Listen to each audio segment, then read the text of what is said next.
មានសំណួរសួរថាតើពពួក virus អីខ្លះដែលឆ្លងហើយអាចងាយវិវត្តទៅជាជំងឺមហារីកពីពួកយើងធ្លាប់ដឹងហើយគឺថាក្នុងនោះមានទី1អាចជាពពួក HPV virus Human Papilloma virus ដែលអាចធ្វើឲ្យវិវត្តទៅរកមហារីកមាត់ស្បូនមហារីករុនគូតឬក៏មហារីកច្រមុះពងកពីព្រោះ virus HPV ហ្នឹងគឺងាយឆ្លងពីមនុស្សម្នាក់ទៅមនុស្សម្នាក់ដូច virus ផ្សាយដែរប៉ុន្តែគេអាចមានវ៉ាក់សាំងសម្រាប់ការពារបានគឺថាទាំងក្មេងស្រីទាំងក្មេងប្រុសចាប់ពីអាយុ8-9ឆ្នាំទៅគួរតែទៅទទួលវ៉ាក់សាំង HPV ដើម្បីកាត់បន្ថយហានិភ័យកើតជំងឺមហារីកដូចបានរៀបរាប់មិញហើយក៏កាត់បន្ថយការចម្លងរវាងដៃគូគាត់អញ្ចឹងបានក្មេងប្រុសក៏គេត្រូវចាក់វ៉ាក់សាំង HPV ដែរ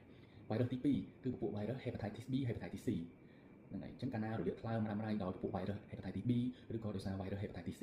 រ៉ាំរ៉ៃទៅរាប់ខែ6ឆ្នាំទៅមុខទៅគឺថាអាចមានហានិភ័យខ្ពស់ risk factor វាជា risk factor ដែលអាចកើតជាជំងឺមហារីកថ្លើម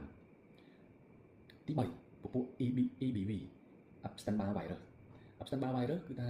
វាជាពួក virus ដែលងាយឆ្លងតាមខ្យល់ចូលមកក្នុងច្រមុះពងករបស់យើងហើយដែលអាចរ៉ាំរ៉ៃទៅមុខរាប់ឆ្នាំទៅ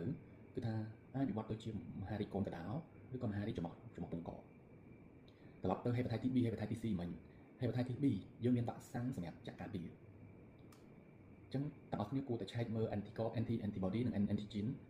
មេរោគហើយនឹងមើល anticore របស់ hepatitis B បើមិនបើយើងអត់មាន anticore ការពារ hepatitis B ទេយើងគួរតែទៅចាក់វ៉ាក់សាំងឡើងវិញឬទៅ repeat ឡើងវិញដើម្បីឲ្យមានប្រព័ន្ធការពារយើង strong ដើម្បីការពារការឆ្លង hepatitis B ព្រោះ hepatitis B ងាយឆ្លងតាមរយៈចូលទៅទឹកសាធារណៈហូបចុកនិយាយជុំគ្នាចាប់ដៃប្រើខ្សែជុំគ្នាអីឡើងគឺអាចឆ្លងប៉ុន្តែកាលណាយើងមានប្រព័ន្ធការពារគឺវាអត់មានការពារយើងកុំឲ្យយើងទៅជាអ្នកជំងឺរលាកថ្លើម B រ៉ាំរ៉ៃ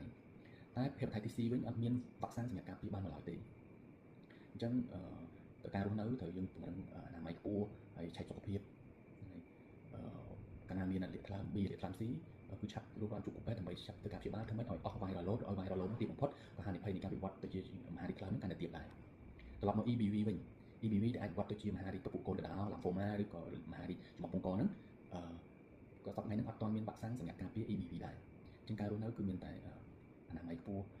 ឆែកសុខភាពជាប់ជាប្រចាំហ្នឹងទី4និងទី1 HPV មានវ៉ាក់សាំងទី2 hepatitis B មានវ៉ាក់សាំងការពារ hepatitis C អត់មានវ៉ាក់សាំងការពារទេទី3 EBV អត់មានវ៉ាក់សាំងការពារទេទី4ឬហៅថាទី5ក៏បានដែរគឺពួក HHV8 HHV លេខ8 virus ហ្នឹងគឺអាចបង្កទៅជាមហារីកឈ្មោះ Kaposi sarcoma ជាមហារីកអាចនៅលើស្បែកឬក៏នៅលើសាច់ដុំអីចឹងទៅអត់សូវជួបទេ Kaposi sarcoma បាទហើយវ៉ាក់សាំង hepatitis HHV លេខ8ហ្នឹងក៏អត់មានវ៉ាក់សាំងការពារដែរមួយទៀតពួក virus HTLV1 HTLV1 ហ្នឹងគឺអាចរ៉ាំរ៉ៃទៅមុខទៅគឺថាអាចទៅជាមហារីកឈាមប្រភេទ T cell leukemia តែកម្រទេមួយទៀតនោះគឺ HIV ក៏អត់មានវ៉ាក់សាំង